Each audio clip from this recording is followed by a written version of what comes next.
Tony, জাহান, তাহসান, জন কবির ও Miraj black ব্যান্ডের পঞ্চপাণ্ডব। যদিও জাহান বাদে কেউ ব্ল্যাকে এখন আর নেই, আলাদা পথে হাঁটছেন তাহসান, জনরা। তবুও পুরনো লাইন আপে তাদের গান শোনার অপেক্ষায় ভক্তরা।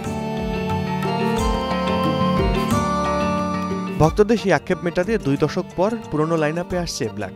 টনি, জাহান, তাহসান, জন কবির ও মিরাজ, সঙ্গে থাকবেন ব্ল্যাকের বর্তমান সদস্যরাও। শুক্রবার ঢাকার আন্তর্জাতিক কনভেনশন সিটি বসুন্ধরার এক্সপো জোনে rock and rhythm 4.0 resurrection of black কনসার্টে হাজির হবেন তারা।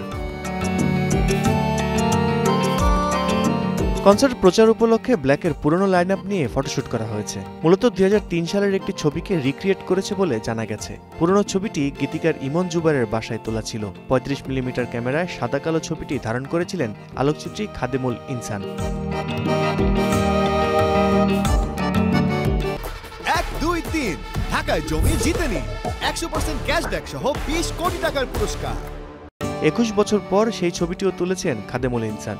গত রোববার ধানমন্ডির একটি বাসায় তোলা হয় ছবিটি। দুটি ছবি নিয়ে নেট দুনিয়ায় চলছে আলাপ আলোচনা। কেউ আবার হয়েছেন স্মৃতিকাতর। নতুন ছবিতে টনি, মিরাজদের পরিবর্তন উঠে এসেছে। জন কবির জানান, মাঝে 21 বছরে 5 জনের ঘটা করে ছবি তোলা হয়নি। জানা গেছে 1999 সালে ব্ল্যাক ব্যান্ড গঠন করেন জন কবির, জাহান ও টনি। পরে যোগ দেন মিরাজ ও তাহসান। 2002 সালে প্রকাশ হয় ব্যান্ডটির প্রথম অ্যালবাম আমার পৃথিবী। ব্ল্যাকের বর্তমান লাইন আপে আছেন vocalist Ishan Hossain, lead guitarist Jahan, bass guitarist Charles Francis, drums ও পারকাশনসে ফারহান তানভীর। আল কাসির, সময় সংবাদ, ঢাকা।